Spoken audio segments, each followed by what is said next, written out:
But as a consumer, I suddenly was thrust into, I need care now and I want the best care.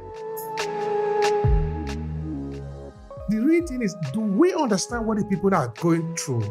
Do we understand what is going on in their head? You see, you don't understand what is going on in the people's head by just statistics. You know what is going on in their head when you can be kind enough to listen.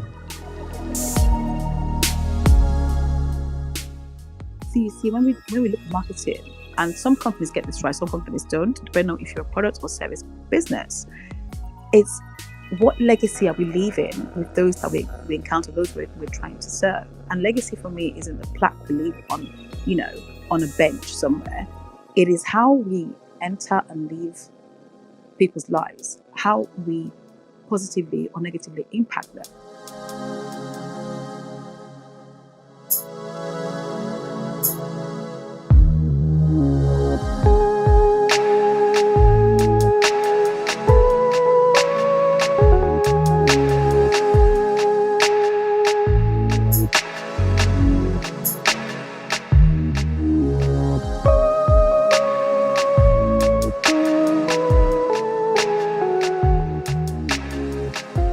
Hello and thank you for checking out this video. I'm Obehi Ewanfo, the host of the Business Storytelling Audio Series event.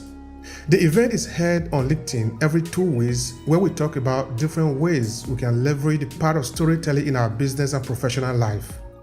If this is your first time of hearing about this event, I encourage you to join us in the next one. I help entrepreneurs and professionals to own their story so they can attract the right audience and drive success. I am the author of the Storytelling Mastery, a 5-part book series that takes you by the hands through the ABC of storytelling. If you find that interesting, you can claim the first chapter for free at AClasses.org/free chapter. Now back to today's conversation. All right, today is a great day again where we are talking about Business Storytelling Series.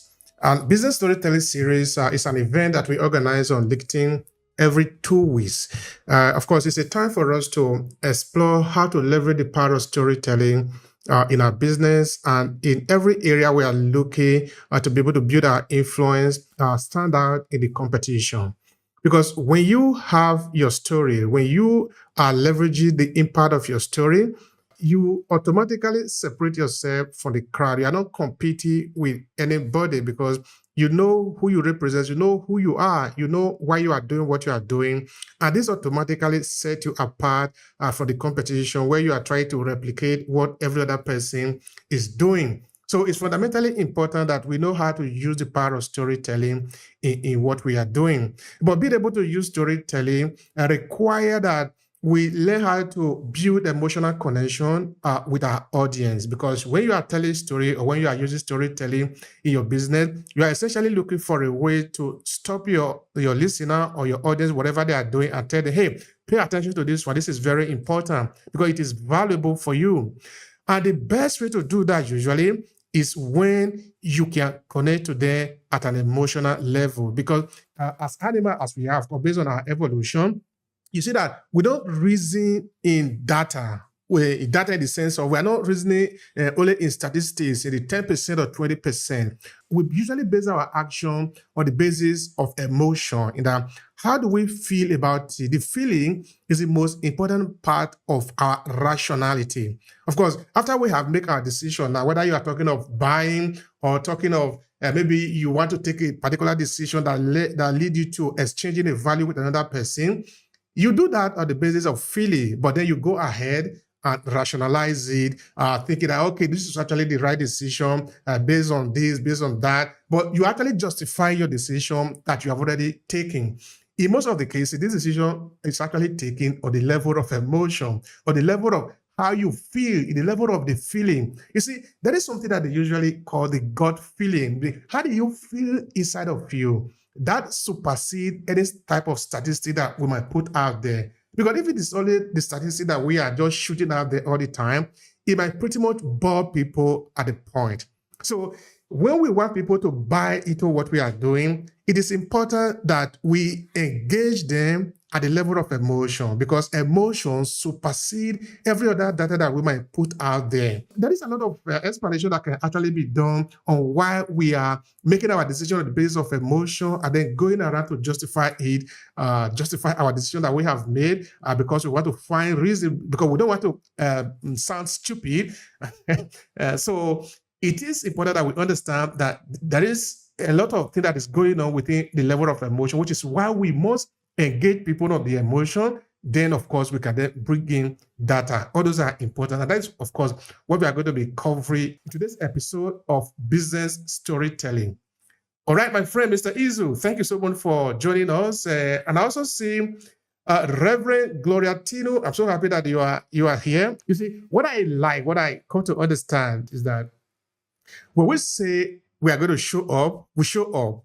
Whether it is one person or 50 people, we are showing up. We are not showing up just for the people that are going to come. We are showing up also for ourselves.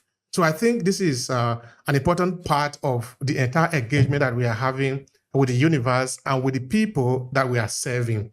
I think this is important for us. So like I was saying before, it is important that we understand the importance of emotion in what we are doing. But how do we really stir up emotion? Because emotion now, we have to do with whether is it even positive? Is it negative? Because now we are talking of, is the person happy? Is it sad? Is it angry? Is it smiling? How do we trigger all of this in the human being? Because when it comes to emotion, one thing I've understood about it, because I remember one time I was asking, when somebody cry, in what language does a person cry? Or maybe when somebody laugh, in what language does the person laugh? I was saying that in reference to how powerful our emotion are. There are things that we are not really able to explain within the regular linguistics, in the sense that this behavior that we are into go deeper than our language. It go deeper than what we can say in our words.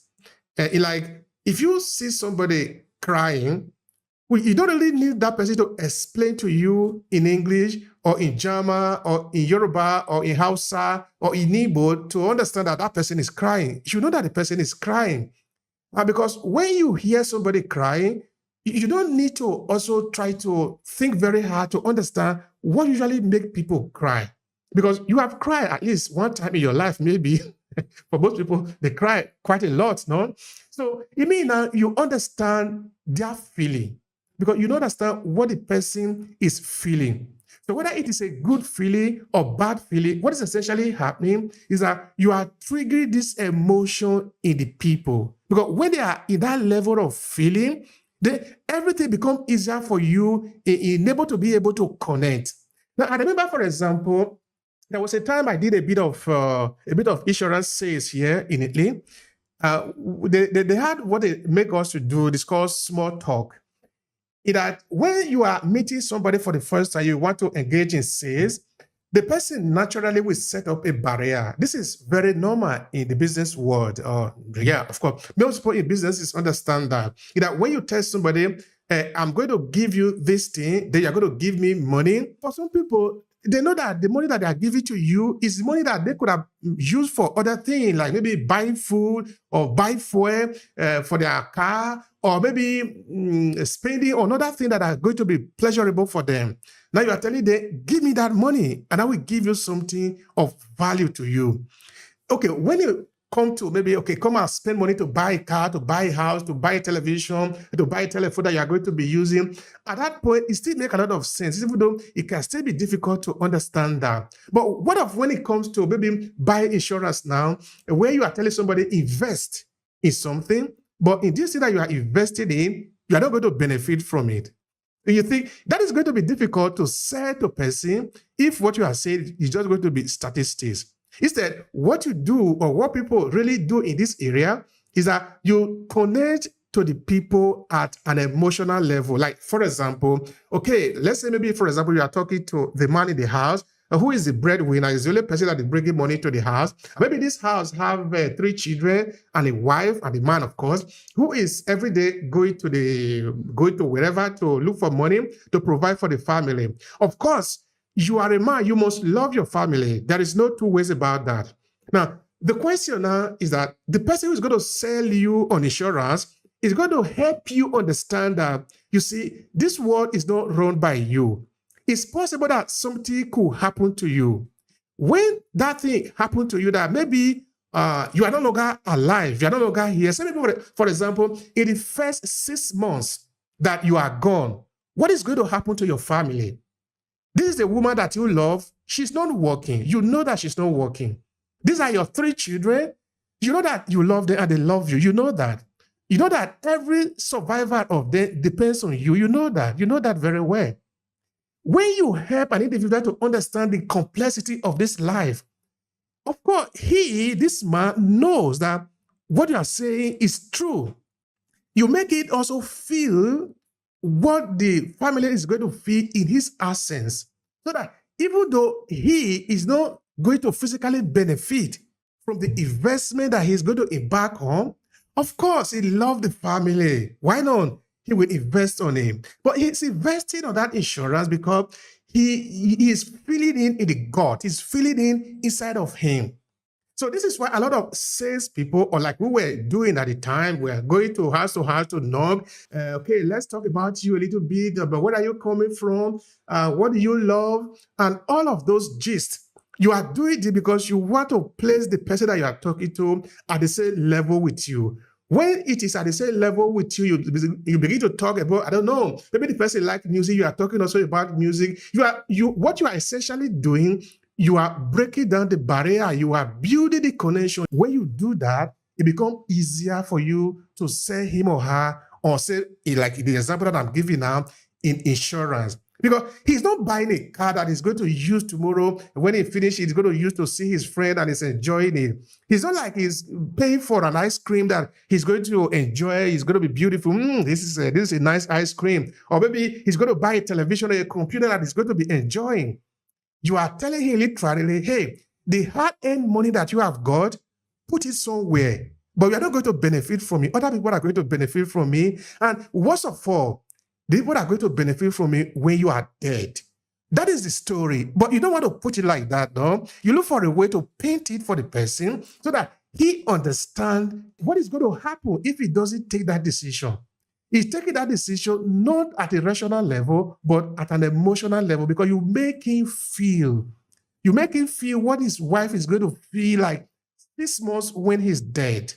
Like maybe 1 year, what is going to happen to his children? Because they are his children. Except you are a bad person, you must feel that your children are going to be helpless. Right now, you can change that by making a little contribution towards their life. Of course, I love your energy over here. Of course, storytelling is all about eliciting that emotion in people that we talk to, right? That's you tell stories to engage beyond the description, like you said, and unless we appeal to people on an emotional level, why would they trust us? Why would they feel anything? So unless people feel something, they don't buy. That's why we use storytelling, right? I feel that's emotional. Emotional response is what we really want. And the question, I guess, the question that we have to answer for ourselves is, which emotion do we want to elicit today? Which one's going to help our business? Which one's going to help us to achieve our goal?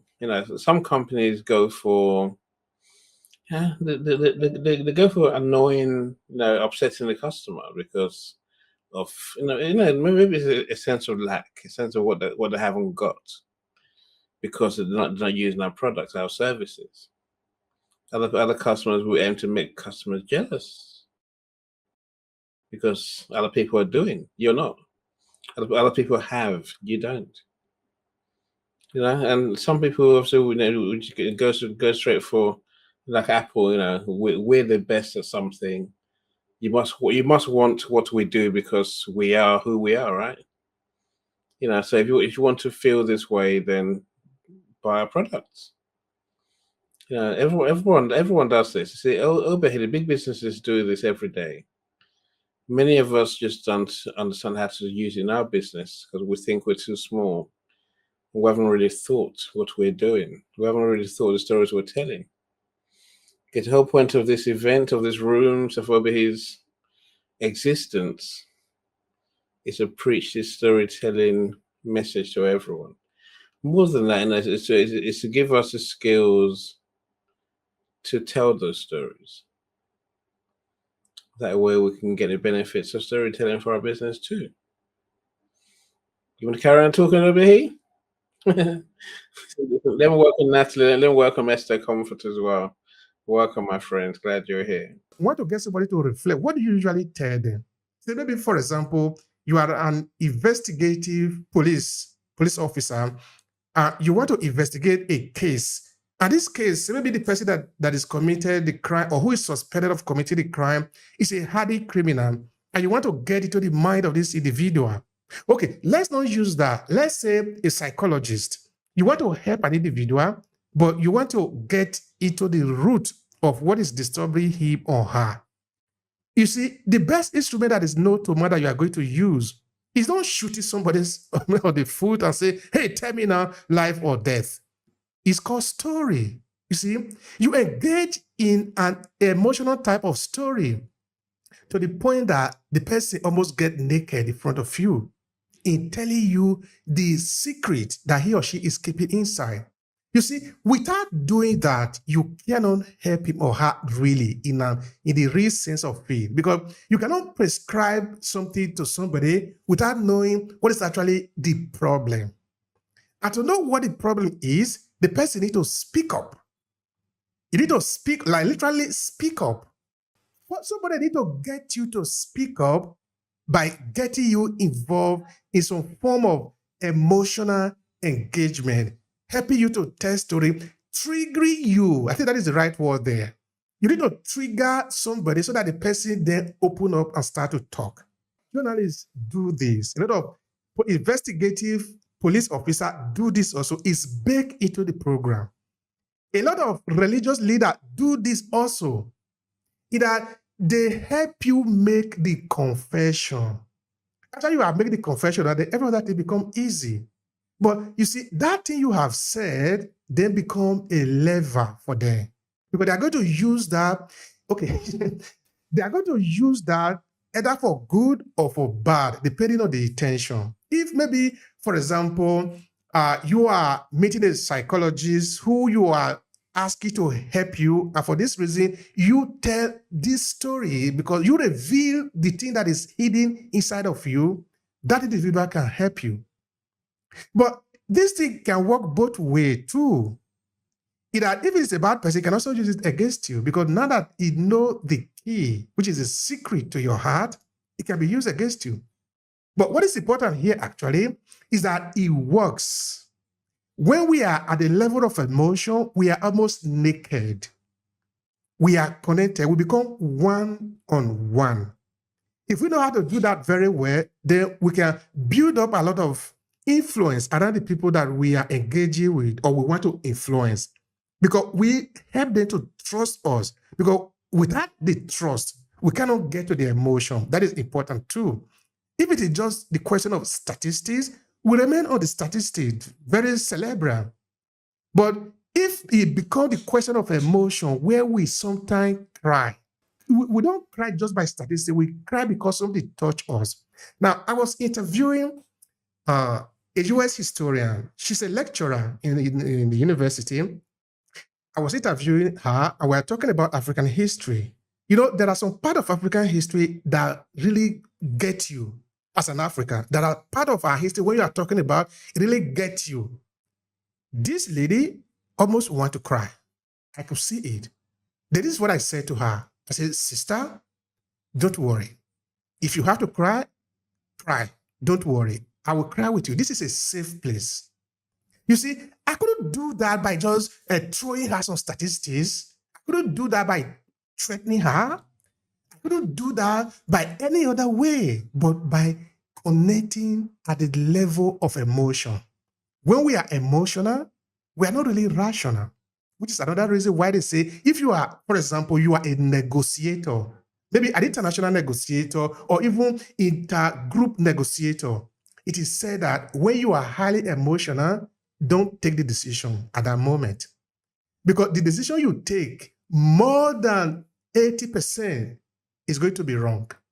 Because you are not basing it on the fact that you really know, you are basing it on your emotion. Okay, but we are telling you now that when you want to engage your audience, engage them at the level of emotion. You can see now that it's already having many dimensions to it. So it is important. Emotional connection, if we are able to leverage it in the business, it works. It works almost all the time because we are able to bypass the rationality. We're able to bypass the wall that usually is set up so that we can move to the next level. So we have Izu and Ida Chaba, Hannah. Thank you for being here. Let's start with Hannah. Hannah, what is your take on the conversation of the day? How to build emotional connection with your business storytelling? Take it off. Ooh, thank you so much, Mr. Bay. Hello, everyone. This is Hannah Idachiba speaking. It's always a pleasure to be here. It's also a pleasure to be among such wonderful people up here on stage. Mr. Izu, hi. Mr. Eni, hello. Mr. Bay, it's always a pleasure to be here in your rooms. Thank you for the consistency. Thank you for, consistently showing up and having these conversations. And I'm just so grateful to be a part of this. So if you're just meeting me for the first time, I am Hannah Idachaba. I'm a brand storyteller. So what that means really is that I work with personal brands, corporate brands, and at the heart of it all is storytelling. And so conversations like this really align with what I do on a daily basis, like the conversations that I'm having, whether it's with clients, with peers, with friends, is the conversation of storytelling and how powerful it is in business, in building a personal brand, in trying to increase engagement, which is tying into today's conversation. How to build emotional engagement with your business stories. So thank you so much, Mr. Bay, for that intro. I really enjoyed it because you were so on point when you were speaking about the power of, just the emotional side of business and how powerful that is. Apologies, I had a call. And how powerful that is in, strengthening not just relationships with clients, but just strengthening businesses, and how with great power comes great responsibility. I just really loved how you introduced it. But you're so right about how powerful, the emotional part of business is, really, even as humans. I feel like you said our emotional part sometimes can push us and pull us in different directions. However, it's now looking at how to channel that emotional side that we all have in common as human beings, first of all, and how to use that to increase engagement.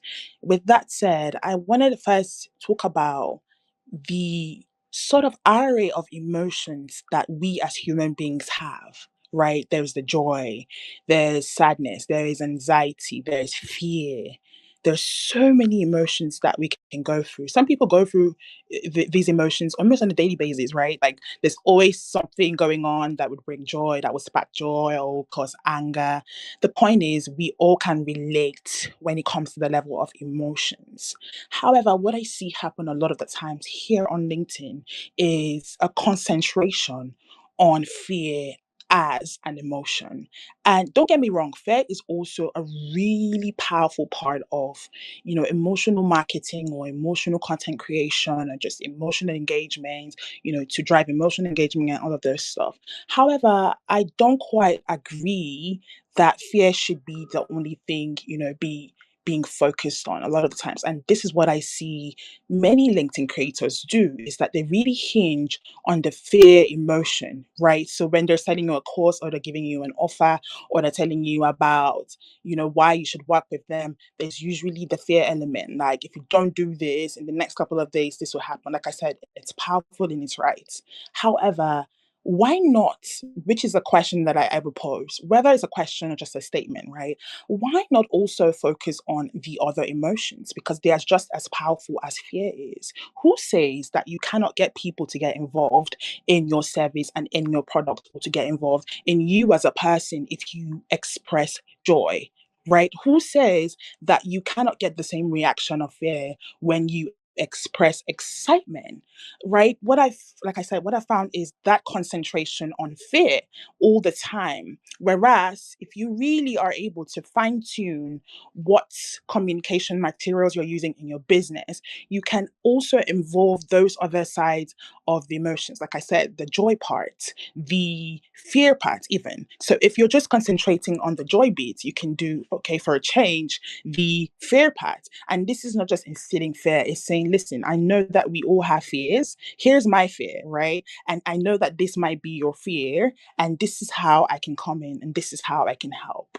This leads me to the point of understanding where it pinches your customers, which is a really big part of emotional engagement. Because how can you fine tune the way that you write, the way that you communicate in ways that your target market would understand if you don't first know where it pinches them, if you don't first know what their pain points are? I was dreading the word pain points because it really highlights pain, which I was trying to shy away from. But I mean, it's the accepted term in marketing and branding, so we have no choice but to use that for better understanding.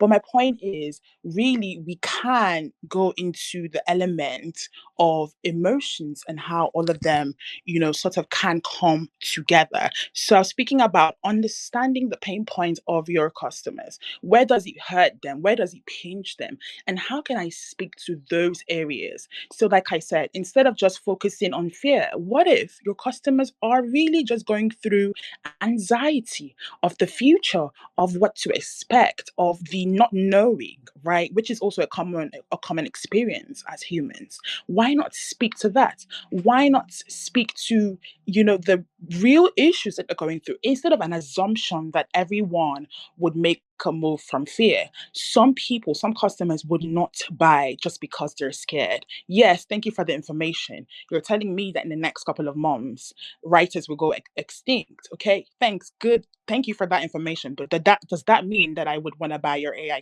course? Right? Does that mean that I want to register and be a part of the community that you're building? Thank you. Okay, I think Anna have disappeared from there. That is a technical problem. I understand that. So Anna was really raising an important point there, relating particularly to the use of so-called FOMO, where a lot of marketers uses this fear of losing out all the time.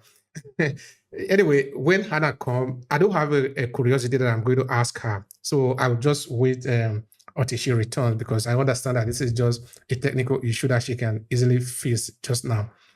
All right, Nancy, thank you so much for joining us. I believe you have something to say relating to the conversation of the day, how to build emotional engagement with your business storytelling. Please go ahead and share with us. Yes, good morning from Denver, Colorado, USA. It's 7:35 a.m. Wherever you are, I hope you have a wonderful day, evening, afternoon. I am going to speak about healthcare because I've been thrust into it with a health crisis, really. I have a mass on my pancreas. It showed up out of the blue. No symptoms. Pancreatic stuff is pretty tough because it's silent. And I think we've all been touched by it in some way. I'm strong. It's too big to be operated on. Anyway, my point here is I have dealt with many healthcare organizations in my journey over the last 3 weeks. This was, by the way, discovered with a routine blood test, which they also drew liver enzymes. And so I encourage anybody every 5 years or so, get a routine blood test as a part of a wellness. And make sure they include liver enzymes, because this is where it showed up. Otherwise, it wouldn't have. And this bugger has been inside me for a long, long time. And for some reason, he decided to awake and is interfering with my ability to eat and process food. So we're going to attack it. But as a consumer, I suddenly was thrust into, I need care now, and I want the best care. And American healthcare system is under crisis. My daughter's a surgeon. She just went through medical school. Medical schools are not accepting people in any great amounts here in the U.S. The number of medical students now is the same as it's been a million years ago. So our healthcare system is strained. We do have paraprofessionals, your physicians, assistants, and nurse practitioners who can step in, but you still look at your doctors for the orders to be made.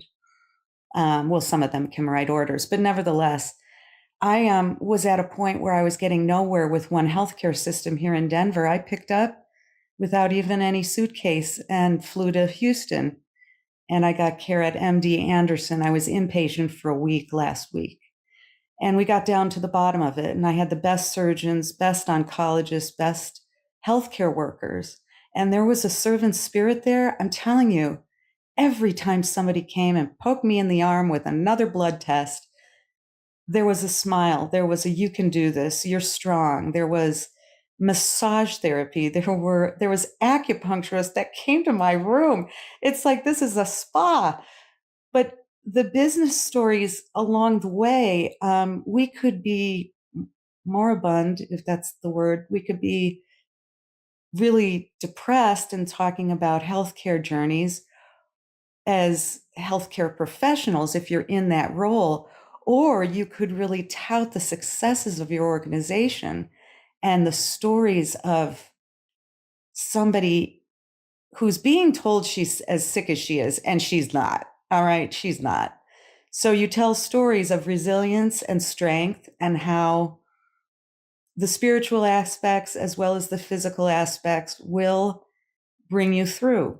Listen to the experts, listen to those who can provide holistic care as well as pharmaceutical care, and off we go. So I don't want pity. I don't want to build emotional engagement by tugging on heartstrings here. But what I'm doing is saying that businesses like big medical centers, the commercials that we have on TV here in the US are all about success stories. And, you see yourself in these cancer patients and say, I could do it. Look at her. She's riding a bike. She's not in bed. They're not showing those stories. And I'm sure at some point somebody will be, well, we'll all be there someday with our loved ones around us. But we have to stay positive and we have to stay engaged in the stories that inspire us. I hope that makes sense. Thank you. Make a lot of sense, Nancy. Thank you so much for that. We appreciate that. We really do. Yeah, that is what it's all about, the connection.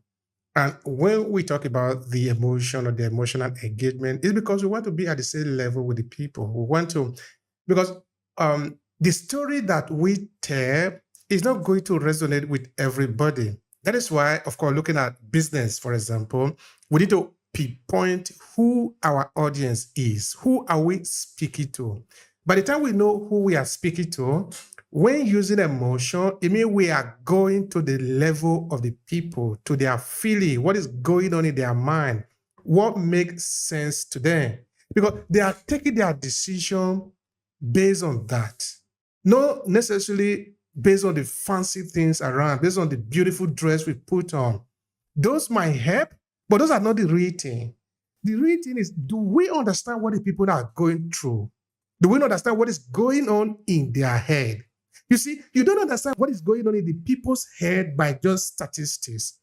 You know what is going on in their head when you can be kind enough to listen. You see, I use the word kind enough because I'm really intentional about that. We need to be kind to the people that we are serving, to ask the question and listen. Let's listen to them. Because if we can pay attention to them and listen to them, then we can build this one-on-one emotional connection and therefore engagement. Because if there is no connection, they are not going to engage, to be really very frank. Because storytelling helps us to do that first one, which is to connect.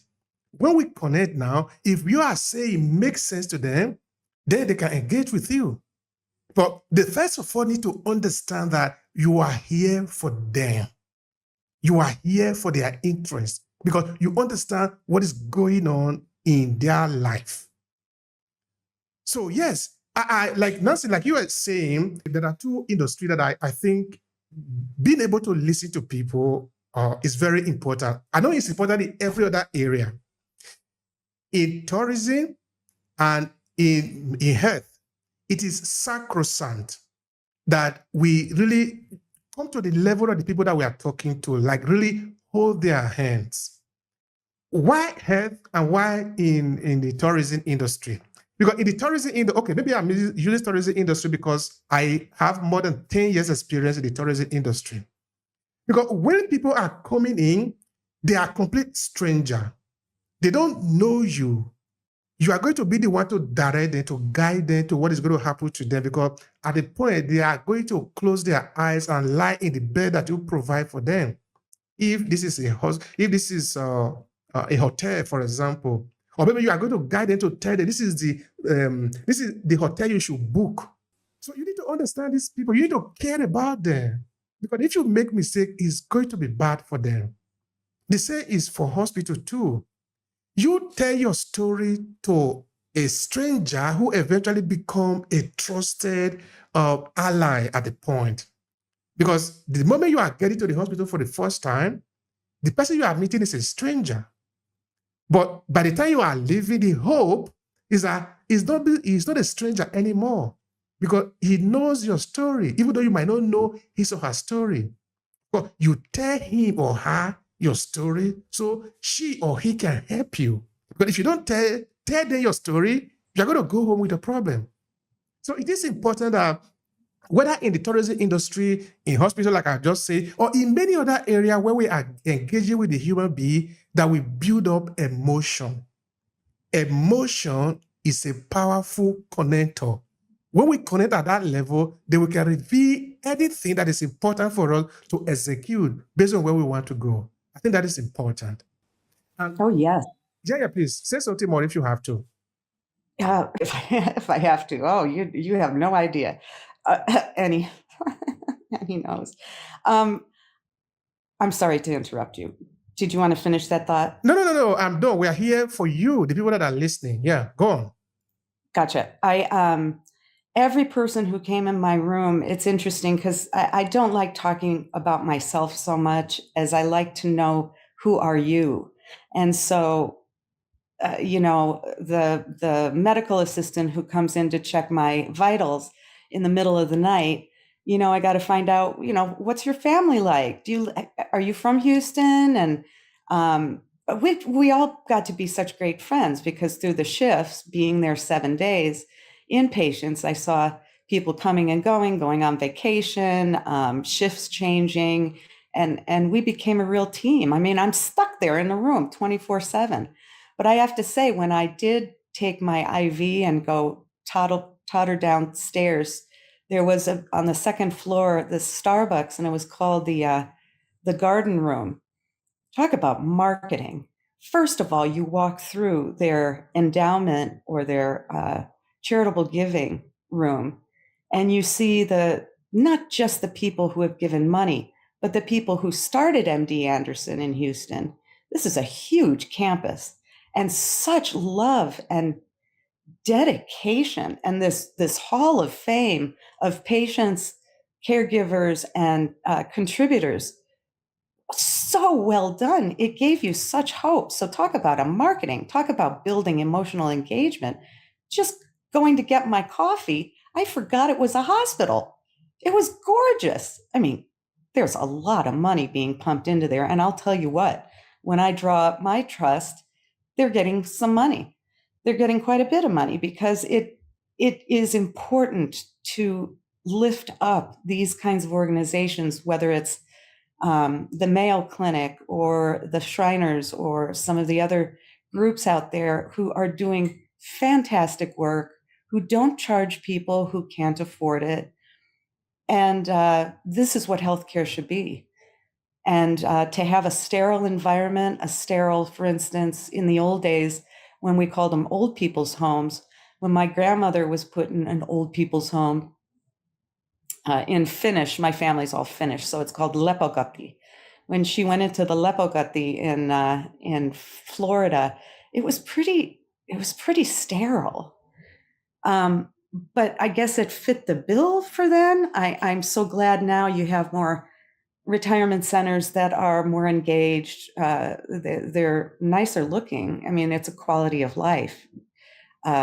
So that's all. I just want to thank you all for listening. Thank you so much for that. We enjoy it. We really enjoy it.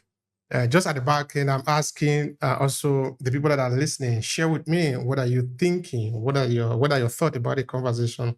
So some people are saying something to the effect of that it's not enough to just tell our story, but we should also listen. After we have asked the right question, we should also listen. You see, we have one mouth and two ears so that we can listen. So I want to thank you, Christiana, for your write-up that we need to listen to people. In fact, that is what we really are supposed to do. When we have our audience in front of us, we need to ask them the question, what do you want? You see, we cannot create the product without asking them and then tell them, hey, buy. We need to let them know that this is about you. Therefore, we need to let them participate even in that. Listen to them. And there we might be able to build that connection. All right, Natalie, it's your turn. Please go ahead and share with us. Thank you, Abehi, and Eni, and everybody else that's here. It's nice to be here. Hope you're having a good week. The beginning of a week, anyway. I was just, I've noticed the one thing that everybody has in common is that they seek to hold on to hope or to grasp hope when they feel like they have none. So it helps if you genuinely have a product or service that you can market to them in the first place, because it makes it easier if you're using ethical marketing. Whereas if you've got a product or service that is probably just not, it's going to waste their time, people have an inherent sense of being fooled. So, like, generally speaking, obviously there's plenty of people that get fooled, but I guarantee if you was to ask them afterwards, they would like, I should have listened to my gut. My gut was telling me there was something not quite right. So I think from Nancy's share, which thank you, Nancy, and I hope you get through okay. Like I was told that my prognosis was terrible.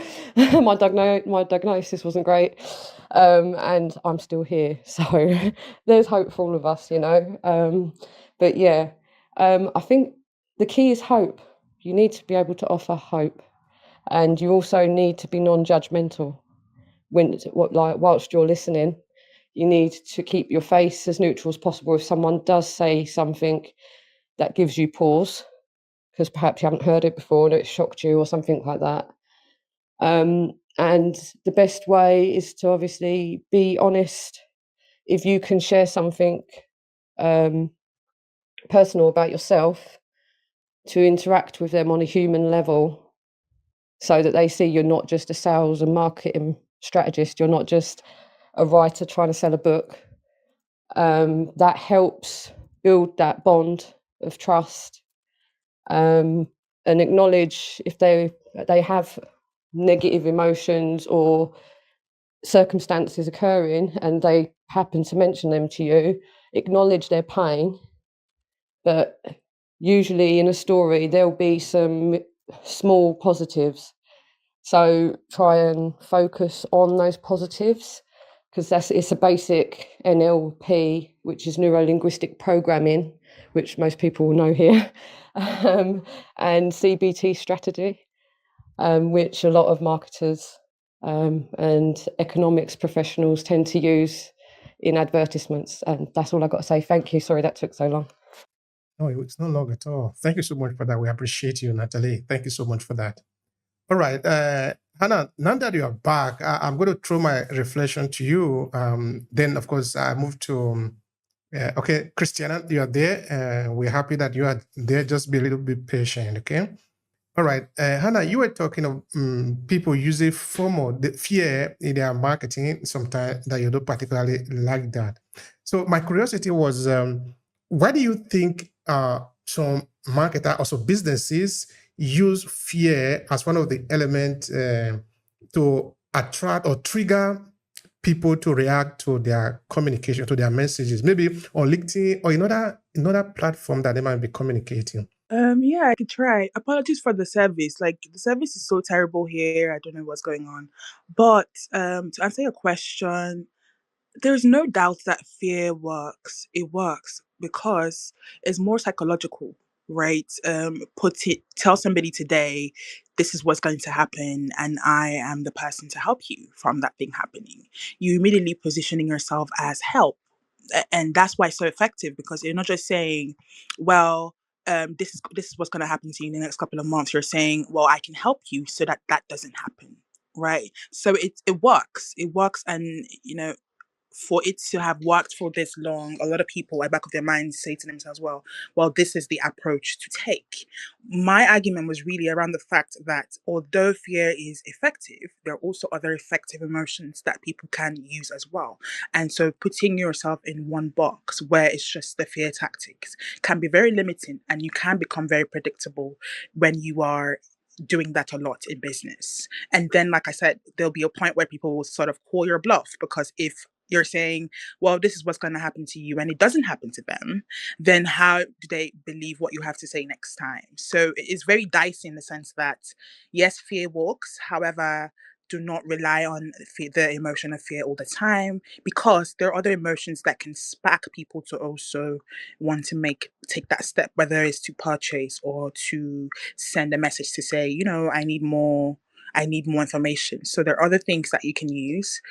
So it's just, I think my point is really be careful around the fear emotion. Yes, it works, but really, build your power in a way that you can find that balance. So yeah, I think that's what works. It's more psychological. It's more, tell somebody this is what's going to happen, tell them extensively what's going to happen if they don't work with you or purchase something from you, and just watch how that sort of translates to people acting on impulse and making decisions that they usually wouldn't take if they were more settled and had more time to come down to a decision. So it's more of a psychological thing, but I hope I've been able to really speak on not just the power of fear, but how it's really important to be careful how one wields it. Yeah. Thank you so much for that, Hannah. I appreciate that. Thank you very much. All right, Annie, I don't know if you want to say something to the effect of Christiana. Don't worry, we are coming to you just now. Okay. All right, Annie, what do you say about how to trigger emotion in the people so that they can sort of react to what you're doing and therefore create this emotional bond or connection? I think to go back to build on Hannah's point and Natalie's point, maybe Nancy's point too, right? Because this one, but in other words, it's probably close to the facts, right? Everyone's saying the same thing, then there's something there. Is what I always say. I think it's lazy. It's lazy marketing to build on fear and a sense of lack. It's just lazy, right? People do it because they haven't learned how to tell stories. Maybe they haven't sat down to think about what can I truly do to engage my target audience. I said, of course, Natalie spoke about giving people hope.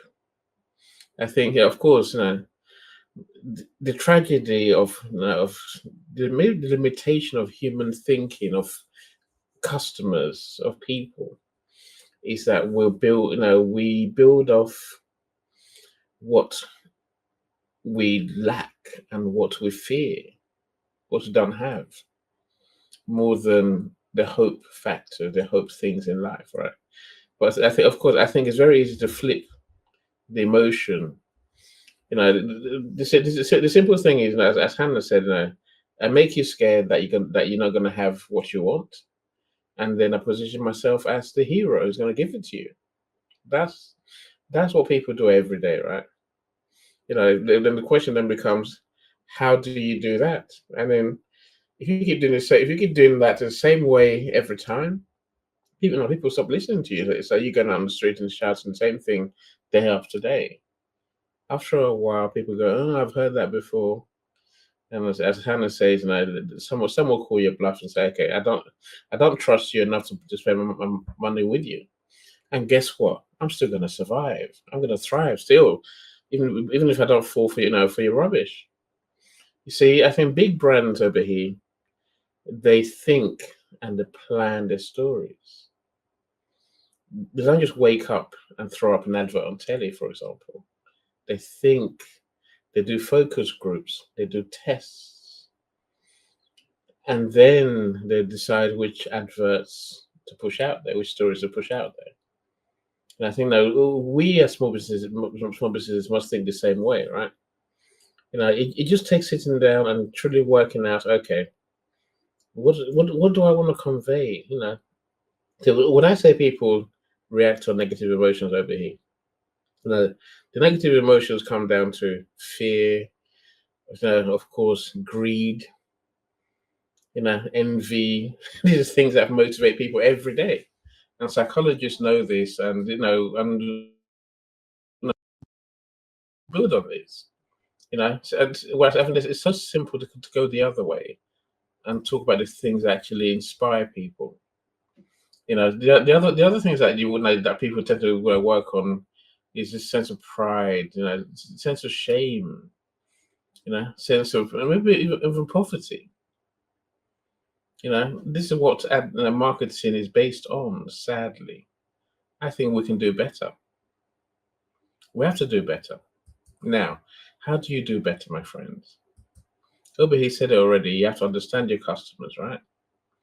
You have to understand what their fears are, and the flip side of their fears is the hopes, is a solution that they want. So if we understand the customers, then we can begin to truly design the answers that they want. I mean, Nancy spoke beautifully about how a seemingly mindless organization, the healthcare system. I say mindless in the sense that it's a money making machine, it's a big machine. There's the people behind it are faceless, so to speak, right? Wait, no, where she went, they still found the space to plan that feeling of no, you're not here to die, and you can still enjoy the luxuries of life. In other words, no, they took time to create a different setting, with brands for the simple things in life. Look, the coffee shop. What you create in your village makes people feel a certain way. Clearly, that was Nancy's point, right? That's what that's got to be part of your story. I think it's understanding over here that many different things add to our story. Story is not just the time we'll say, right, let me open my mouth to tell a story. Our story is built into who we are. It's built into what we say. It's built into how we come across. It's built into everything we do every day. Definitely, that's the point, right? So if we're positive people, then we find experiences that align and communicate who we are to our customers. Whereas if we're negative people, then it's very easy to fall into the do as I say or go without or miss out sort of mentality. Let me leave you an example. Maybe it's a fact in a way. So a lot of people think it's what we say and what we say that matters. I might suggest to you it's not really what we say, it's how the other person receives it. It's what they choose to feel that truly matters. This is why people run focus groups. Because then you create a story, run it past a group of people and ask them, what emotion do you feel? Clever businesses they can measure that with tools. They can measure your heart rate, they can measure how much sweating you're doing and where your eyes are focused and so on and so forth, right? So I'm saying as businesses, we have to create those moments, those stories.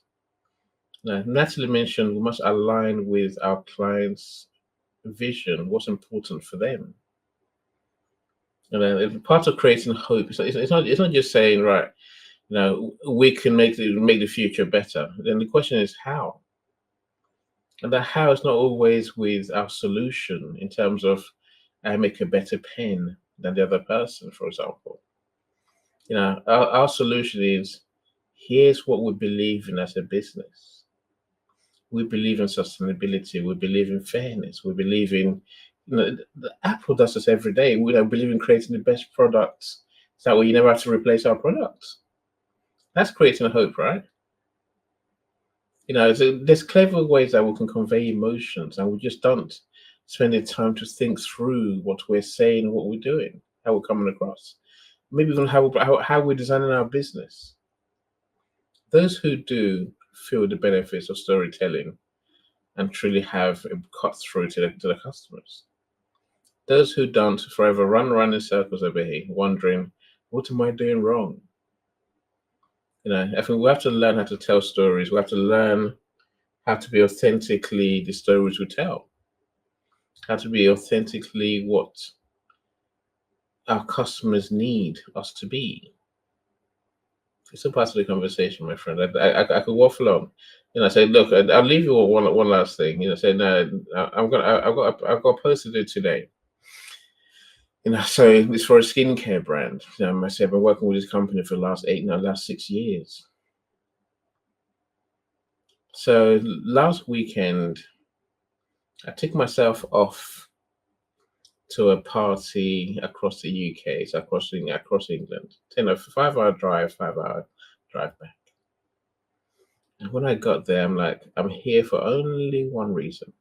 And of course, it's not the reason why I was there for more than one reason, right? But I said, no, so just give me what I want, I'll be happy. And they're like, okay, what do you want? I'm like, okay. So I bought my friend a gift from your company. My friend's going to receive a gift box of skincare products. All I want is to see her unwrap this box, and I can record it and use it in our marketing. They're like, you always thinking like a marketer. I'm like, yeah, let's get together. The golden opportunity. Of course it is. My point is, again, there's many ways to tell a story, my friends, right? Again, what emotion are people going to get when they see my friend with a smile on her face when she gets a gift box? With a smile on her face when she opens the gift box? With a joy when she takes out the products one by one and says, oh, they're amazing. I think we can all think like this in our storytelling. Whereas I think many of us just lazy. We don't think beforehand over here. I wish we did. Let me stop talking. I could talk all day. You're so good. You're so good. I appreciate that. You see, what you said and also what Hannah said before, they are highly valuable. In fact, I wanted her to add it to that, and she did beautifully well. I really believe that there can never be too much of positivity out there, particularly if you look at the complexity of the world that we live in today. Tomorrow, we're going to be having a webinar where we're going to be talking about the situation in Nigeria. And for most of us who are sort of conversant of what is happening in Nigeria, there have been a protest going on for some time now because the people are fed up of the situation. So I call upon different women in Nigeria, both in the diaspora and also in Africa, to let's talk. So we're having the webinar tomorrow by 2 p.m. Nigeria time. Now, as I was thinking of my presentation, I was saying it is important that we spread the message of hope among the people, irrespective of what we are going to talk about, because we're going to talk about different things. That we also understand the power of story. I really do believe that the hardest work for us is not whether we can make a change in the society. The hardest work for us is whether we can believe it. Because if we can believe it, then there is nothing we cannot do. So we need to spread that belief. Talking of belief, imagine the time that the airplane was built. It is not available anywhere. It had never been done before. And this again is another important point when we talk about why you should use story. Because why you should use story is because you are cutting across the norms. You are cutting across the conformity. You are bringing about something new. You see, people are interested in something new. You are bringing something that have never been before to be because you believe it. And if you believe it, if you put an effort behind it, it will come to be. In Nigeria today, in the situation of our country, we need people that can share a lot of positivity for our young people, for our population. Over 220 million people, we are in darkness because we happen to have, I don't want to swear, but we happen to have some people who are not supposed to be the leaders. So we are suffering from it. We are suffering from it very bad. So I really want to just hit on that it is important that we continue to spread the gospel of positivity. We need it. We need it in our marketing. We need it in our communication, in our businesses. People need to see us as agent of hope. In a world that is full of despair, in a world where it is almost like dog eat dog, people need to see us as the difference. Like Annie was saying, you see, when you are using story as an instrument to connect to your audience, you are a different kind of animal in the forest. The people know who you are, what you represent, which is another reason why you must use story. Therefore, it is not about a quick win. It is not about, let me just do it now, let me scare you. Hey, give me. No, cool down. Where you are going is far. You need people that can journey with you, people that can believe you, people that can build with you at the level of emotion. They know where you are going. That is why they are with you. Not those you can just waylay on the road and say, your money or your life. No. If you do that 2 or 3 times, Eddie is saying people will come to detest you later on because you can fool some people sometime, but Mali said, but you can't fool everybody all the time. You can't fool all the people all the time. Why don't you just do the right thing? The right people will gravitate towards you. Thank you so much for that, both Anna and Annie. I appreciate both of you. All right, Christiana, please take it from me. You know what we are here for. What is your take? Hi, Obehi. Hi, Annie, Hannah, Teresa, Roshan, and the rest of the listening lounge. Good morning, good afternoon, wherever you are. It is a pleasure to be here this afternoon. I'm based in the UK. I've just been listening to every conversation. Thank you for allowing me to put my 2 pennies into this conversation. So earlier on, you read what I'd written, Obehi.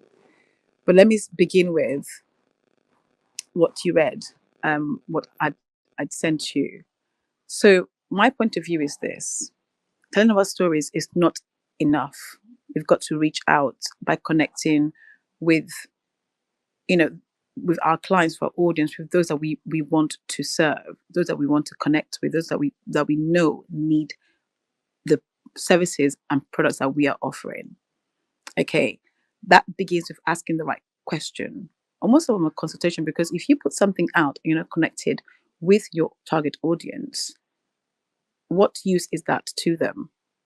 Why would they want to buy from you? Why would they want to even purchase or even remember? What are you leaving with them is my thought this afternoon. Are we listening to really understand and empathize? Or are we listening to reciprocate? Sorry, my son is just decided. No problem at all. That is the way it is now everywhere. That is a joy. He wanted kisses. Lovely. As always. So yes, are we listening to really understand and empathize with our audience, to really get the reason why they're searching for the solution that we are providing? What is their journey? What is their story? How have they gotten to get to this point to begin with? So that takes consultation in itself to truly understand your audience.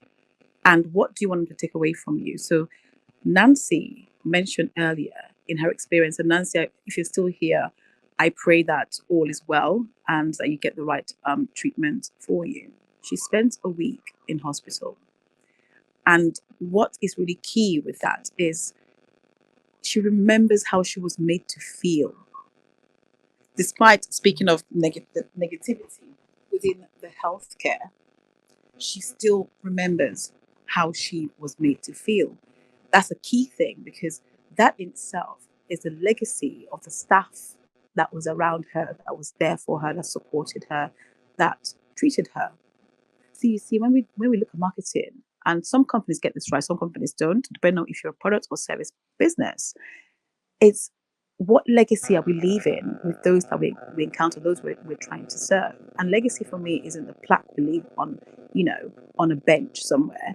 It is how we enter and leave people's lives, how we positively or negatively impact them, because that's what they will remember. So when we're doing marketing, I can speak from my own personal experience, and also my experience as a miscarriage and baby loss coach.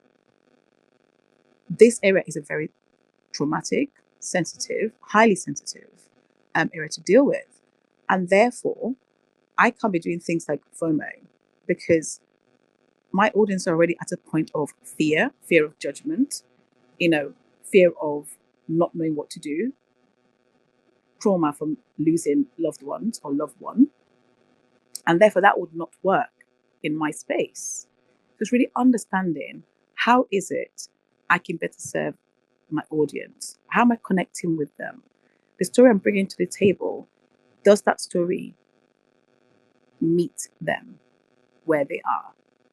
Is it helpful to them, or does that induce fear in them? That's the third thing. Sorry. And when I think about what I think it was Natalie that spoke about NLP. Yes, NLP is being used in the marketing industry. We do know that, but it's how we use it that really is important. Again, are we using it for the sake of just using something, or are you using it to help your audience not just get a solution, but to connect with our audience, and also to have sustainable relationship that we build with our audience? Who are they going to think of first when they are thinking of a solution for their problem? Are they thinking about you, or are they thinking about somebody else? Do you conjure up that thought of, oh my God, Christian or any OBE was really great, they made me smile, they made me feel a certain way? I can recommend them when the time comes. I can present them as someone or a company that's positive, that really had an impact on me.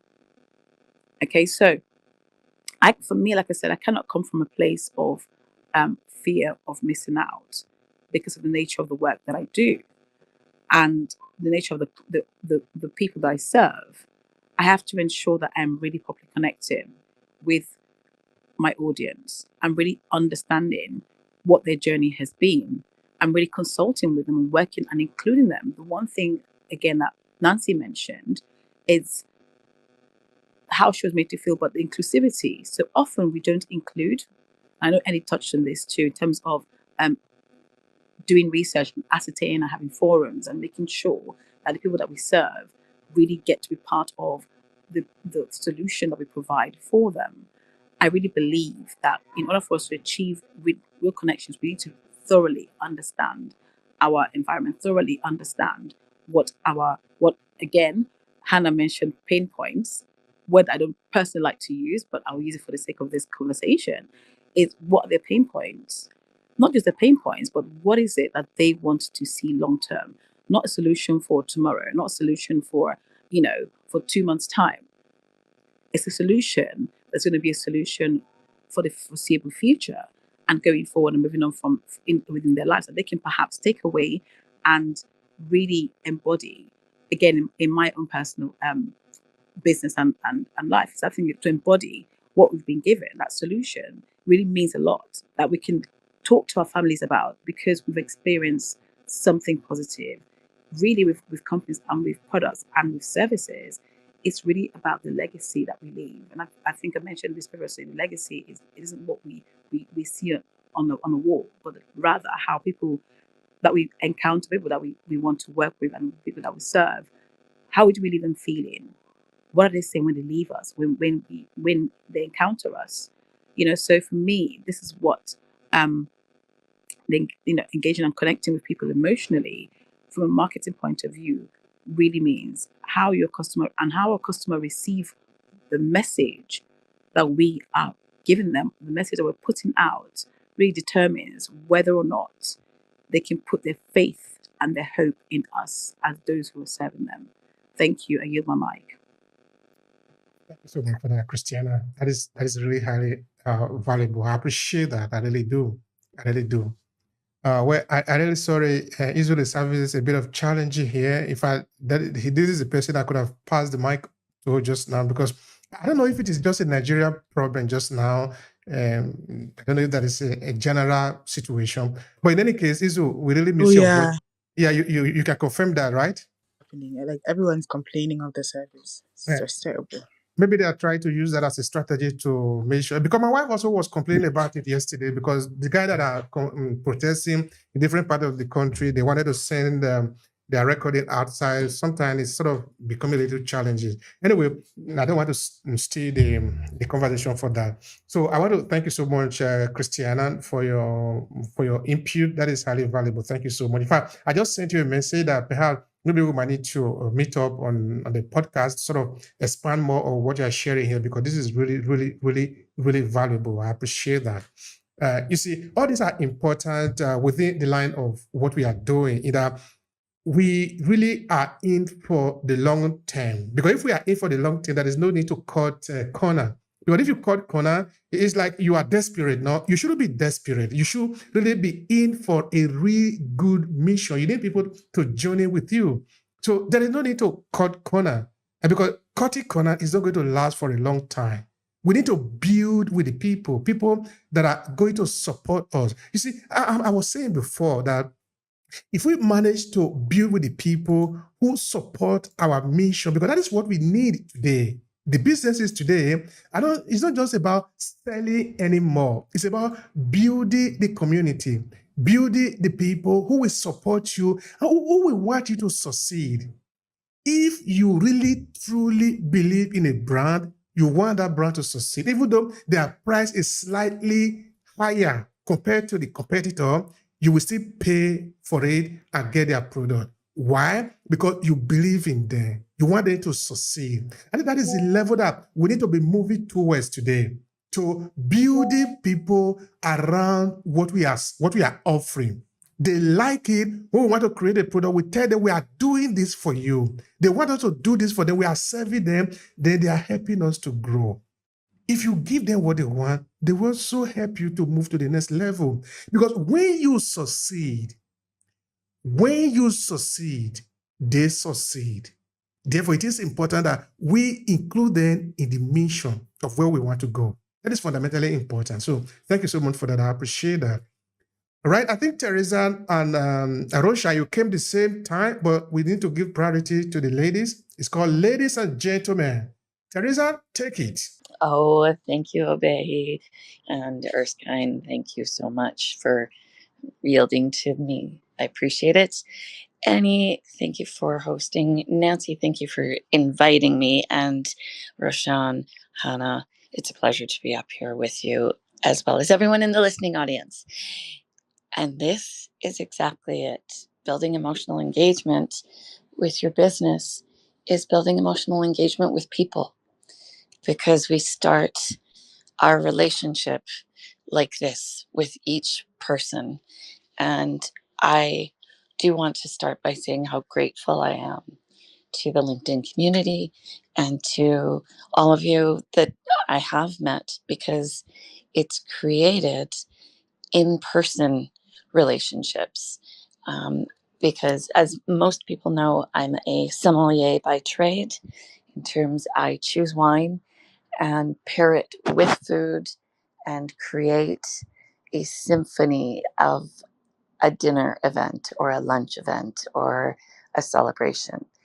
And engaging emotionally is not only something I do naturally, I quite often I say, because people will ask me, how did you come into wine? How did you come into the career you are? What is it that you like most? And I always say, and I say this with honesty, except it also hopefully elicits a bit of a chuckle. I used to be an accountant. Accounting drove me to drinking, and drinking drove me to doing what I do now. And it's because I'm more social in terms of accounting, and finance is a very enjoyable and a very important career and aspect. It has served me well as a base for my business, because then I'm able to emotionally connect with my guests, with my customers, with my clients, because I have an understanding of not just finance from a home, not just finance from a business, but finance from a global point of view. And we live in a global world now, whereby for myself, I started locally with wine from British Columbia, Canada, which at the time, over 23 years ago, almost no one knew that Canada made wine.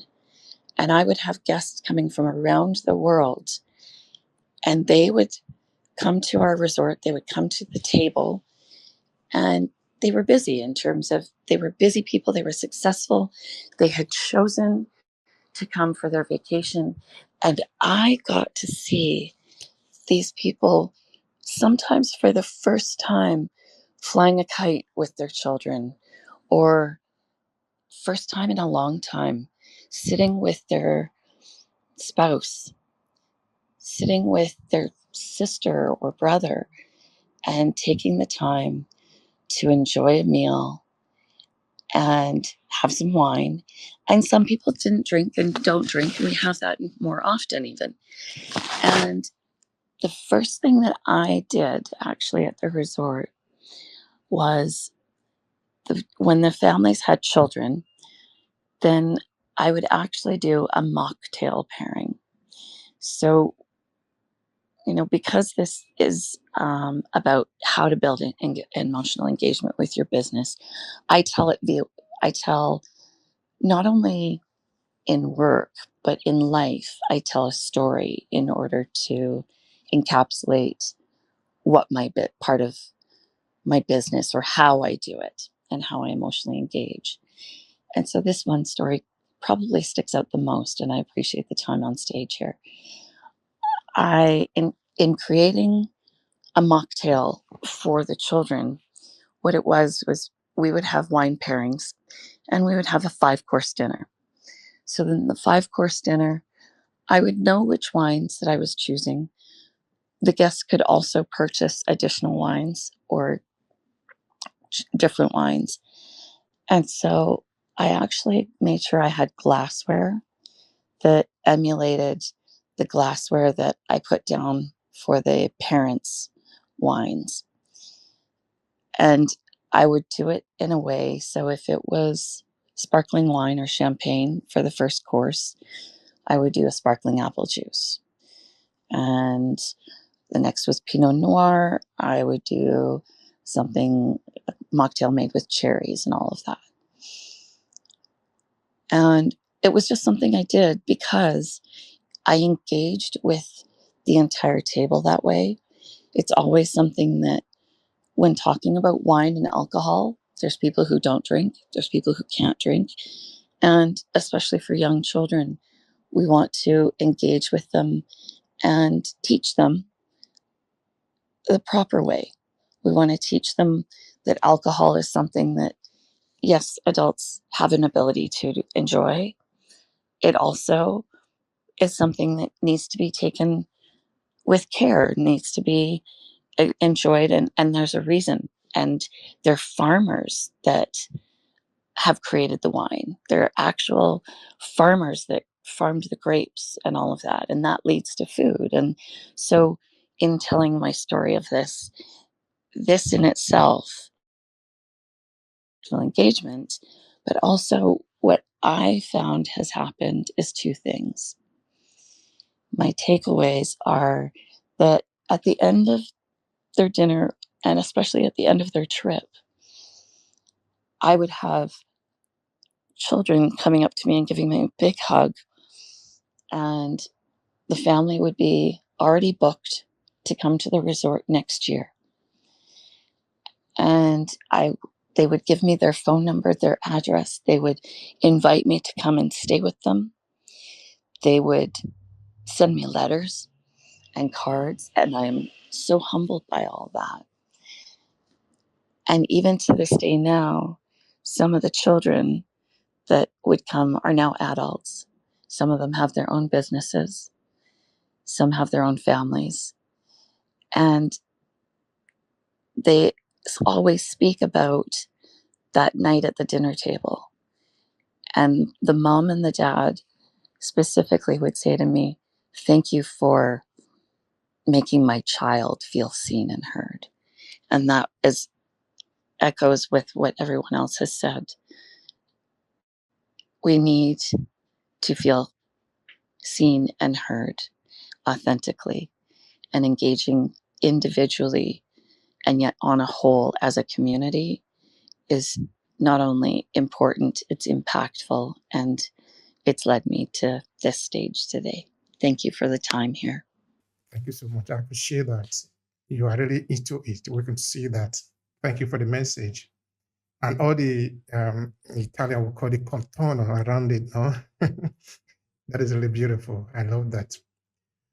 All right. Now, I think Rosha Nisa, please take it off from here. What is your take? Thank you, Obehi, for the opportunity. Thank you, my brother Eni, for the invitation.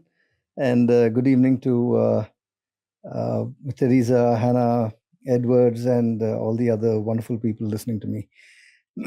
Now, I'll just dwell on about 3 or 4 points on how exactly one ought to build emotional engagement with your business stories. Now, obviously, we all understand the significance of storytelling in order to strengthen our businesses.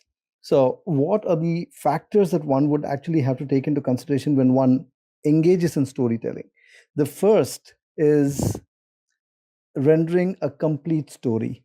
Very often, I hear people who begin at one point, take off on a tangent, and then they leave their audience in a muddle, wondering what it was that the person is actually trying to put forth.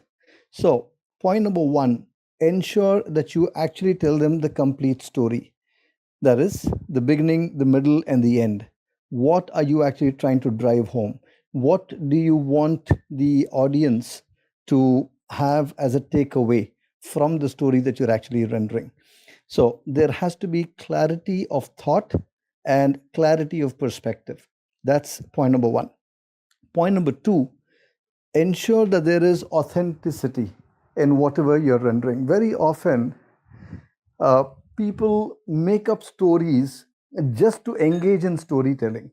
They, they actually come up with fanciful stuff. And the moment your audience knows that you are now making things up, they will eventually lose interest, and worse still, you will lose your they will lose reliability. Okay, they will no longer find you reliable, so you will lose the reliability factor. So ensure that the story telling that you are engaged with is actually authentic. It is something which really happened. Point number 3, ensure that the story is relatable in terms of values, in terms of empathy, in terms of problem solving, so on and so forth. Now, very often it so happens that the effective ones engage in stories which actually reflect the core values or the emotions that resonate with the audience. At the end of the day, we don't do business with objects, we do business with people. So it is people relating to people at various levels. So if you are not able to address the individual's need, if you are not able to identify his problem and emerge with a viable solution, then the very purpose itself is lost. So make sure that you are able to relate to your audience at the level at which he needs to be related to. It could be in terms of passion, it could be in terms of empathy, it could be in terms of perseverance, it could also be in terms of innovation. Okay, so make sure that your narrative, this, then you will obviously have the attention of your audience, and then the rest will fall in place. That's my time. Over to you, Eni. Thank you so much for the opportunity. Thank you so much. Thank you so much, brother. We appreciate you. That is Nisa. We appreciate that. I think your lesson is one that we can all learn from. So but Christianity is very, very sensitive to draw an audience of people that we can help. So it's about offering hope. And it's very easy for us to sink into the FOMO and the crazy world that people sort of promote themselves. But she's very keen to help and show people that there's a way forward to the issues of souls. With baby loss. I love what she does. Jude, welcome. So Zainab's another one who's onto a big mission. Again, we have to find ways to describe her mission where she's trying to tackle sexual abuse of children in Africa. Is there a way to make that sound positive? Of course there is. So again, it's about the future. It's about giving our kids a future that they can work with, rather than working on building on trauma that currently exists. I love what you do, Zainab. Zainab has her audio rooms on Saturday, so do connect with her and do join her for sure. So my friend Coral, the scent queen, she does sell perfume and scents. That's her thing, but she's also the nicest person you're going to meet. If you want to support her, everyone needs a Coral in their lives, I promise you. When you know what she does and how she does what she does, you know why I say that. She's a great person. Naomi, welcome. Of course, I see you. Selassie, always great to have you in our room. My brother Islam. So we've got a room starting on the 13th. We'll talk pure marketing. Islam is a pure marketer. I say that in a good way. He's a strategist. He's an implementer. He's a marketing designer, and literally the man knows marketing more than anyone else. I always feel humbled when they say, "Any, you know as much as I do." I'm like, "No, I don't. You do." I mean that sincerely. So Mr. Keston runs a global construction company. Again, I love the man because he has built his company from scratch into a global, international. He's doing, my friends. Man knows lots of things that we don't know, right? So thank you so much for joining us. Worknesh, always love your shares. Iris, the same. Glad you're here. Mr. Ersky, what's happened to your mic? Oh, okay. Actually, something happened to his mic. I don't see him anymore. No, he's in the room. I guess. Okay. When we come to, I can share. Ersky can share. Tajuddin, welcome as well. So of course, my good friend dentist. We're meeting at 6 o'clock. Dentist. She's a dentist. She's a real dentist, by the way. Of course, she is one of the best dentists I know. I always say she's the only dentist I know doesn't cause you pain. Now she's here as a dental consultant for everyone around the world. So do turn to her if you've got questions or issues that you want to discuss. She'll definitely give you advice and give you guidance that can help you to resolve the issues wherever you are, right? And of course, she's an author as well. And she's truly lovely. I mean that sincerely. You have to get to know my friends. My friends are amazing people.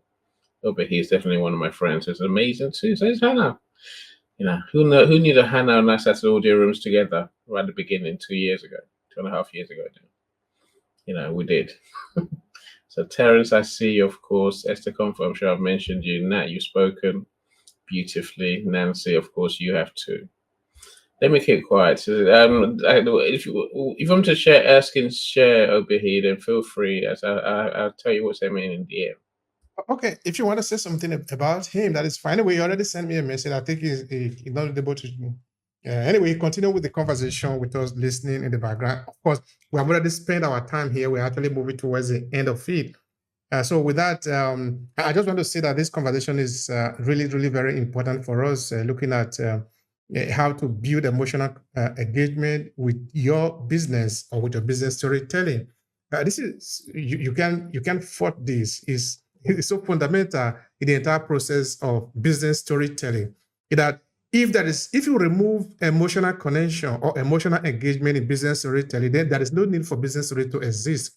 We don't need it if you cannot build emotion with the people, because that is essentially the vital part of why we need it. We need to connect with the people so that we can bypass every other barrier that are out there for us. Otherwise, we'll just simply go there and say, okay, yeah, it's 20%, so think whether you like it or not. So we don't need that. We need to be able to connect with the people, know who they are. You see, Nancy said something very important today when she was talking about her experience in the hospital, which is what I think many of us really should be paying attention to. Either we need to pamper our client. Okay, you see, when you are in business as an entrepreneur, because what we really focus mostly on AClasses Media is that we are focusing on purpose-driven entrepreneur, which is the type of entrepreneur who have or who want to have a deeper meaning behind what they are doing. And if that is the case, it means now that you have a bigger vision. But the bigger vision is not just for you. It's because you want to serve people. You are serving people. You should care about them. You should pamper them. You should be interested in their story. You should be interested in what is happening to them. Because without the people, you do not exist as a business. That should be very simple. Without the audience that you are serving, who are buying your services and patronizing you and helping you to move to the next level, you are not in business. So that should be understood. And for us to be able to do that, of course, we need to have this emotional connection with the people, dealing with our heart, not just with our head. Because in our head, I think if you look at the diagram, it is where we are thinking, but the mind is where we really want to connect, the heart. You know, when people are speaking, they will literally beat their head on the chest because they are trying to talk about how we feel inside. And I think, who was the one that was saying it? Is it Maya Angelou? That people might forget what you say to them, but they will never forget how you make them feel. And feeling had to do with the emotion. So this is important for us. All right, so I move to Hannah. Hannah, we are come to that point in the story. What will be your final take here? And let the people know how they can benefit from your awesome services. Oh goodness, thank you so much. I didn't even realize time had gone because the conversations have just been really engaging and interesting. So I want to say thank you to everyone who contributed today, and thank you to Mr. Behi for this wonderful opportunity. And Mr. Eni, like when you were speaking about like us starting 2 years ago, I was like, wait, 2 years already? Like how time flies. But yeah, it's always a pleasure to be in this event with you, and it's just been amazing working with you. And the good thing is that your legacy, everyone can see, right? Because you are consistently showing up in this event, and just how you've grown so much over the years has just been amazing to see. And yeah, it's just a pleasure being a part of that. So with that said, I would really want to speak around a big part of what I do is branding, and I always speak about how when we do stuff consistently on a consistent basis, how that becomes how people perceive us. And that also ties into the stories that we tell, whether it's trying to sort of spur that emotional connection, or whether that's to drive sales, whatever that your reason for sharing stories are. You have to be very careful in what stories you choose to share, because that can, to a large extent, become how you are perceived. That is powerful in the sense that if you are making a conscious effort to share specific stories that highlight your strengths or highlight things that you're capable of doing as a business owner, the sky I mean, I think it's a starting point, because I don't want to say it's your limit, because you can go beyond the sky. I also have a workshop this month is for how to communicate as entrepreneurs and solopreneurs. I want to do this because I've in my work with women, in my work with clients, I've realized that the biggest problem is the inability to communicate what you have. It's not what you want to have, but what you already have, whether that's the office, whether that's your personality. There's the gap of people not being able to communicate that, especially entrepreneurs and solopreneurs. So this training would really work around how best to show up, whether through written content or video content. If you would like to be a part of that, I would send you a link if you send me a DM. I want to say thank you once again, Mr. Behi, Mr. Eni, Mr. Russian. I loved your share, and everyone who has stuck around. We appreciate you, and I thank you. I am Hannah Dachaba, and I'll be signing out. Thank you so much, Hannah. We appreciate you. And of course, all of you that are listening, you hear what Hannah said. If you want to work with her, make sure you connect to her. Of course, even when you want to work with her or not, make sure you connect to her. Make sure you connect among us, among yourself. That is why we are also here. You see, if you go to AClasses Media, we have a lot of publication. And sometimes we specify that it is important for you to take advantage of events like this because it gives you the chance to be able to network with other people that are like-minded. Now, let me say something just quickly there. You see, one thing I really love about LinkedIn Audio Room is that when the event is set up, it is open. If you are interested, join. If you're not interested, nobody's going to hold you by the hand and say, hey, you must be there.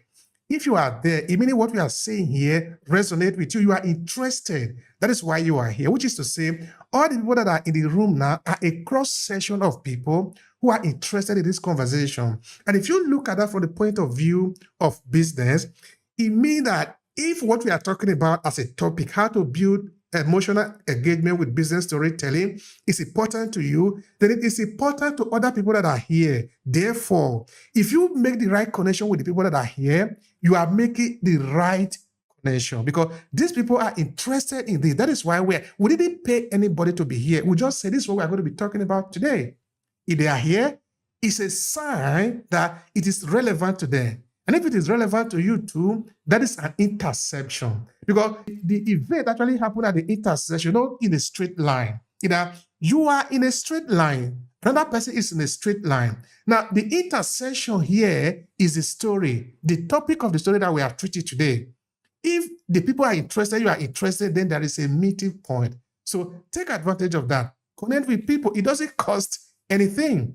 So yeah, I really want to single out that it is important that we keep on this conversation and keep connecting among ourselves because this is all we have to do. We signed up for this, that we are going to do that. And we must do this. Thank you so much for being here. But Mr. Eni, please, what is your final take here to conclude the conversation? And of course, let the people know how they can, of course, you cannot forget that. So I think we ended at the right point over here. As I said, that heart of the conversation and heart of storytelling, heart of business really is loving your customers. I think when you care about them, you tend to speak the language. Now, too many people don't really care for what they do. You'd be amazed that that's the case, right? So I tend to find those who do, those who truly care about it and actually want to help the customers. Yeah, they find a way to communicate their understanding of the customer's problem, the customer's perspective, or the customer's desired solution, the customer's needed solution. Sometimes what the customer think they want and what they really need are different things, right? So but we understand that in business, and that's what which we know we're aiming to provide. Those who succeed, they bridge that gap, they bridge that chasm, that divide, and then they get it. And as a result, the customers get them, and they find a way to talk to them. Look, and I say my life's pretty simple, and I say I find people who have bridged that divide, people who do understand storytelling, people who have a story to tell. If you're that person, I want to work with you. I want the world to know who you are. That's why people I work with. I mentioned some of them: Christiana, dentists. I could carry on. Islam. I could carry on, right? I'm saying truly, I said I'd love to bring people who have real solutions to the world. So unfortunately, not everyone has solutions that truly matter, but that the customers need. So when I find those people, I will help you tell. I'll help the world to see you for who you are, and we'll tell stories You are the story. You know, your brand, your personal brand becomes a story. Your solution becomes a story. We just find interesting ways to get people to understand that you understand them. Again, that's something that was said written towards the end, empathy. What Roshan said, we must truly understand our customers inside out. Feel their pain, literally feel their pain. And then we can begin to think like them, act like them, and then what to say to them almost comes so naturally. My friends, if you want to help to tell your stories through audio rooms, if you want to help to tell your stories through books, let's talk. And otherwise, I always end our rooms with saying, now please take the time to learn how to tell brand stories. Take the time to learn how to communicate the value that you clearly give, right? It's worth looking at Obehi's five-book series on storytelling. That's why we did this room. I want everyone to truly learn the skills of how to communicate about the brands that I do with clients. That book series gives you all the tools you need to prepare your stories. Storytelling is not a thing that we just wake up and do. Many people try and do it that way. It doesn't work. You have to be a lot more intentional the way the big brands are intentional. You have to prepare your stories over here. You have to be ready with the right story for the right person at the right time. That's called genius marketing. Everything else is called spam. Thank you so much, Eddie. Eddie is a godfather of LinkedIn audio room. We're going to look for a way to create a banner on that because, of course, there is no contest. There is no contest on that. So, Eddie, we celebrate you. Thank you so much for being there. Yes, this is it. When we sign up for something, we show up for it. There is no way that we will not shine. It's only a question of time. So we believe that the power of storytelling is incredibly a tool that we cannot ignore. It is effective. It has always been, and it will continue to be. That is why we continue to encourage people to learn how to use it. You see, a month ago, we brought in 5 scientists, neuroscientists, to come and explain to us the power of neuroscience in storytelling. Because, you see, we are not doing this just as a random. We are doing this intentionally because we believe that there is a deeper understanding about how we function, about the story that we tell and function, our different perspective. So even in the time to come, we are organizing with sociology, psychology, different scientists in neuroscience to help the people understand all this information are available on AClasses media. Even this room that we are having now, we have 2 sessions, business storytelling and African diaspora storytelling. We are recording it. Each of them is available. You can just come to AClasses. You will see a page where all the video we have recorded are available for you. All that is left for you is to look at it and take action. We are not just sharing it for you to just so that you don't have anything to do. No. If you don't take action, everything that we have more than 1,500 articles on AClasses media. None of them will serve you if you don't take action. So we have done a lot of audio room here, both in the diaspora storytelling and in the business storytelling, like this one. This one is going to be available in a couple of weeks' time because it takes us time to be able to process it and put it out there as a video. If you do not take action, even this room will not serve you. So what we are saying, therefore, is to take action. There are valuable information here, valuable information. People sharing their experiences, helping you understand how they use it in their business. So they cannot do beyond that. Nobody can enter into your mind. It is left for you. What do you want to do with this information now? If you do nothing with it, it's just going to be the same.